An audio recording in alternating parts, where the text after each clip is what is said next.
Well, howdy everyone. This is Jason from Southern Bush Motorsports, and this is another episode of Tales from the Bush. So, well, that looks like a Superbird. Could be even a six-pack Superbird, but we'll get into that one later. That might even be a Hemi Roadrunner convertible behind it. That there, we'll get into it towards the end, but right now we're going to talk about this place down in like the Florida Panhandle. The fella had called me, said that he had a bunch of cars that he knew about, and I went down there and he brought me to this yard, and boy, this old coot had some Mopars, definitely a Mopar nut. It was pretty interesting to walk through the yard. A little scary because, you know, black widow spiders and rattlesnakes and all that other fun stuff, but you know, when you do this for a living, you just kind of deal with it. I won't say he had any super rare cars. He had a few pretty sweet cars down there, but you know, this is just part of the job, get to know where these cars are. And I will say this guy had a ton of parts, like just he's so smart. You know, he was so smart to get some of these cars. You know, maybe a 7318 Barracuda wasn't a big deal, but those doors and the glass and the chrome and all that were a big deal, and that's exactly what this guy did. He just stripped these old cars. He had some pretty sweet cars though, Chargers, Barracudas, all kinds of stuff. This is just basically a walk around the yard, taking pictures of whatever I could see. You know, some pretty neat stuff. It was hard to get around his yard. That's why some of these pictures are kind of not the best pictures in the world. And also you got to remember that this is back in beginning of 2000, and I didn't. Digital cameras weren't the greatest thing in the world, but I did what I could, and I had what I had. So I'm glad that I've had the opportunity to retire now, and I can share my story. I actually wrote a book, Southern Bush Motorsports: Tales from the Bush, and I was convinced that this is not the place to do it. That I needed to do it on YouTube. So here we are. This is why we're doing this on YouTube right now. It seemed like the best place to get it done, and everybody gets to see a visual. So I actually physically wrote the book, and then I decided that after talking to some people that it would be better if people could see a video of what I'm doing. So that's where we're at. And all those pine needles on these cars. It's funny because, you know, people would think Florida cars, they're completely rust-free, but a lot of these cars sitting in this field and stuff, you know, it's kind of swampish area, and there's salt water all around. You can smell it. So it gives you an idea how big that guy's yard is. But if you needed parts, you needed a original quarter panel or a tail panel or something, this is the guy that you went to. Like I said, he more focused on, he didn't really like selling whole cars. What he really liked to do is he liked to sell the parts off the cars. So you see a lot of cars out there that have rear ends cut off them and floors cut out of them and stuff. It's pretty smart because when it comes to getting these old parts, this old coot's the one that had them. You know, some of these pictures look weird, but there's a piece of a gull wing, and you know, nothing real fancy. A lot of these pictures, I wanted to make sure that I included my whole trip. The reason I kept taking pictures of this one car right here is I went and had to ask him because I ran the VIN numbers on it, and I said, "Is that a Hemi car?" And he's like, "Yeah, motor and transmission's gone out of it, but that body, that's a real Hemi body." And I just couldn't believe it. You know, there's a couple of them parked back to back. And I was like, wow, man, that is like right back there. But he was kind of weird about these cars. He didn't want to get the parts taken off of them too much. The drive chains were already gone, but he really didn't want to get a lot of the parts taken off of it. So, you know, it is what it is. There you go. There's a nice little car right there. It's a Cornet, a Super B. You can see they're pretty solid, but it's not really on the surface that's the problem. It's underneath the cars. Just the weirdest thing. These cars had so much. Luckily, a lot of them were undercoated, but they had so much surface rust and pinhole rust. You know, back in the day when they were buying metal and stuff to make these cars, they threw the whole car in the smelting pot. So you got a piece of tire that got stuck in that metal that didn't get burned off, and that's why you get this giant hole in the middle of a fender when the whole fender's solid. So there ain't nothing you can do about that. But if you're wondering why you got a perfectly solid car and there's a hole in the middle of the fender, that's why. Because back then when they throw the cars in the smelting pot, that's it. So I made my way around this guy's place, and then I ended up going to another place in Florida. That right there was a 440 4-speed Super B pistol grip. Car was rough, but completely untouched. Original paint and everything. And it just, looked like a hoop-de-doo car, one of those street racers and stuff. But there was all kinds of cars. I called this place the Snake Man, because this guy he was a nice guy, but he was crazy as pig shit. I mean, he just scared the hell out of me, because he had all these rattlesnakes and vipers and stuff. And look at that steering wheel. How could you even drive that little steering wheel? But he had an original steering wheel in with the car. Car was rough. I can't remember if I bought this one or not. I think I did. But it had that big pistol grip 4-speed in it. And it was an original 4-speed car. And I actually drove this car around the lot. Around his grass lot anyway. It's the way it was. But I did buy a bunch of cars from this guy. I will say that there's not too many times that I regret not picking up a car. But there was a couple cars here that I wish I was smart enough to pick up. Man, just bugged me all to hell, because I should have picked these cars up. I remember there was a black Super B. Yeah, that's it right there. I bought that car right there. Now, that car was a little rough, but boy, if that wasn't a numbers matching, completely unrestored car, untouched. Now, remember, this was 2000. $3,500. Completely untouched car, and it was a 4-speed car. He just, he needed money, but one of the things you learn when you're dealing with these guys that have these old cars, which is great, they were smart enough to put them away. But if you give them a little bit of money, nothing's for sale. Until they run out of money, then it's all for sale again. So I make deals on these cars. Little word of advice. Make deals on all the cars if you're going to buy a bunch of cars. Don't show any money until the deal's done. Because I'm telling you, once they get a little bit of money for one car, nothing else is for sale.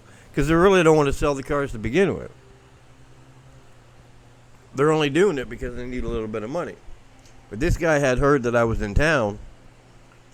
And that was me after I brought the car back to my house in Charleston, South Carolina.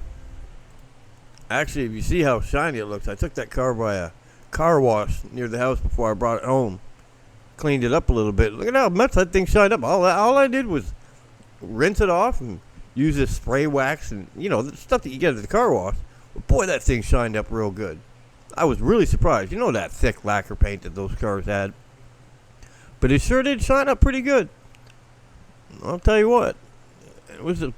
I couldn't get the thing running. I usually like to get them running, but I couldn't get it running.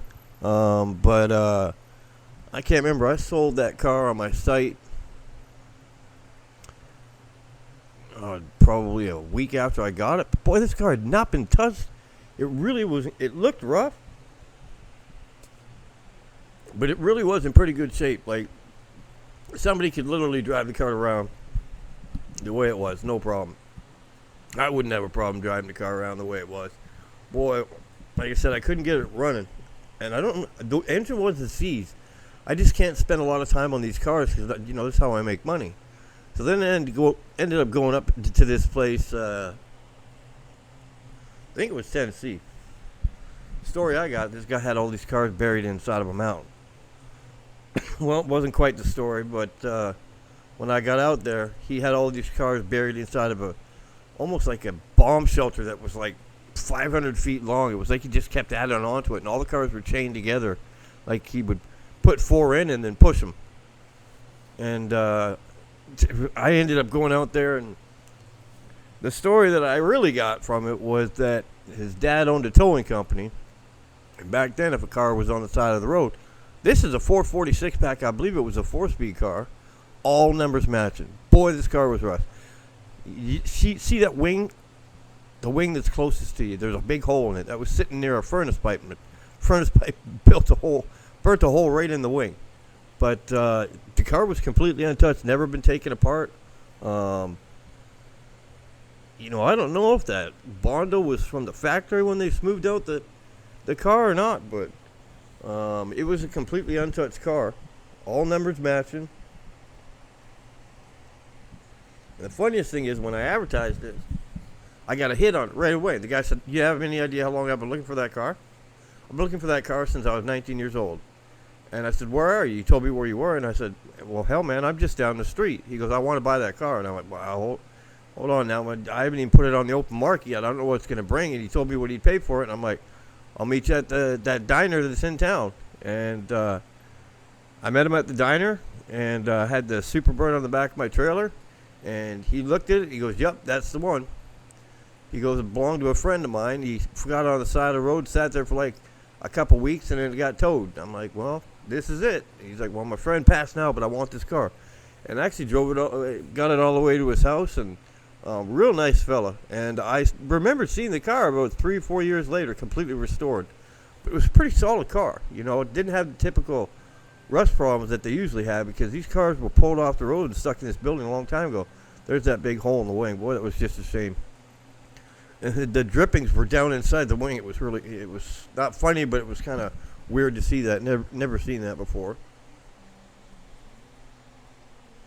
But this guy had cars, Challenger convertibles coming out the yin yang, RTs, Cornettes, Roadrunner convertibles.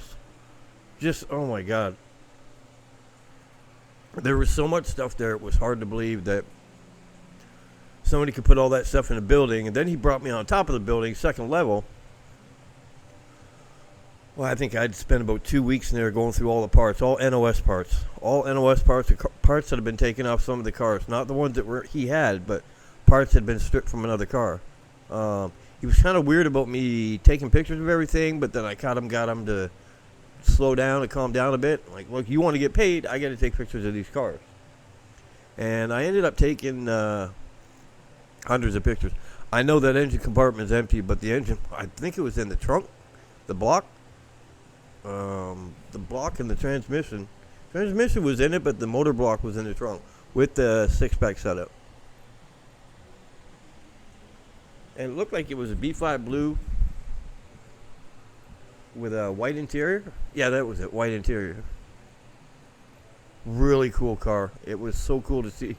This was in the beginning of when I started Southern Bush Motorsports. I think it was in the late 90s. And it was cool to see this old car, man. You know, I'd never really gotten close to so many old, rare cars like this. I think he had about 80 cars there, and I bought about 60 of them. And obviously he was pretty happy. He decided he was going to sell his farm and retire, because I had put quite a bit of money in his pocket. And, you know, it's business. I put some money in my pocket too. But the biggest thing for me is I got these cars out to people that were going to actually do something with it. This guy was so happy to get this Superbird that I think I took a picture of him. And when I delivered the car to him, I can't remember. But then I got into some other buildings that he had stuff hidden once I put some money in his pocket. And there was a root beer brown 69 Hemi Roadrunner. Yeah, that's it right there. 69 Hemi Roadrunner. I can't remember if the motor was there or not. I know I can see that the fenders and the hood are off of it. But that was a real 69 Hemi Roadrunner. And all the parts were there. For some reason, the front end had been taken apart there, but all the parts were there. That's in the trunk. She was a little rough, but it was a real 69 Hemi Roadrunner, root beer brown. There was something about that car that made it special. I can't remember what it was. So long ago, but you know, somebody had started the restoration on it and just never bothered to finish it. I think this old guy had the car. He's the one that owned all the other cars in the Superbird and that. He liked to try to get started on the cars, but never got anywhere with it. Automatic on the column right there. Had that brown interior. She was a beauty. I mean, she would have been worth some good money when she was restored. I really do remember that there was the numbers matching motor was there. I'm pretty sure the numbers matching motor was there. But, you know, this is the stuff that he wouldn't even let me get into until I started putting a bunch of money in his hand, and then he started to bring me to some old shelters that he had. I try to never let people that are buying cars, especially in exclusive locations like this, I never let them come to the location. I'll bring the car out and meet them somewhere and that, but I don't like to disclose locations because, it takes a long time to get all these pictures taken. The car's pulled out, and, I made the mistake once, and the guy came back the next day and bought all the cars, and I got cut out of it all because the guy that owned the cars got lied to, and he thought it was all okay. So, fool me once, yeah. Fool me twice, shame on you. I only made that mistake once, and I never did it again. So I never let customers come to the location out with that. That right there was an air grabber. Maybe it wasn't an air grabber. It was a 69 Roadrunner convertible. I think it was a big 383 car. But again, restoration started on it, and that was it. I believe that was a 4-speed car too. But it had a lot of really cool options on it. Cars are rough. There's no question. All these cars in this building were rough. But I asked him, why are all these cars chained together, side by side? There's a Challenger convertible in front of it. I think there's 2 of them. He just would put 4 cars together, chain them together, and he had a big push bar, and he'd push with this push bar on the tractor. He'd push them down to the front. There's a 69.5 liftoff hood 6-pack Super B right beside it. Like, it was just ridiculous what this guy had. But to drag all these cars out, because it was really like he had no intention of ever selling these cars. And then I showed up, and the deal was that if I wanted to sell the cars, I had to pull them all out. So I planned on being up there for a couple days. I stayed up there for 3 months, living in my van as per usual. That was a cool little dart right there. This is just stuff he had lying around in the back. I ended up staying up there for 3 months, living in my van, and I went into town once a week and got a hotel room and a beer and a shower and stuff. But it was rough out there because we were literally, I believe we were up in the Blue Ridge Mountains in Tennessee. Blue Ridge Mountains, I'm almost certain that's where we were. And wow, look at the quarter panel on that thing. Boy, that's solid. And you'd think with these cars sitting out here rotting in dirt that they'd be rusted all to hell, but they weren't. They a lot of these cars were still pretty solid. I don't know, I guess because I seen a lot of dirt roads up there at the time, I guess back in the day they didn't put salt on the roads, so these cars didn't get rotted out the way that they did before. Don't really know. Let's see what we got. We got another few pictures of this dart. You can see all that garbage in the back. Believe it or not, that's not all garbage. That's like doors and hoods and stuff like that. And for somebody that's restoring a car and needs a good hood, boy, this guy's place would just be a gold mine for other people. I ended up selling all of his parts in a big bulk deal. Somebody came down and bought everything that was up in that second level of these buildings.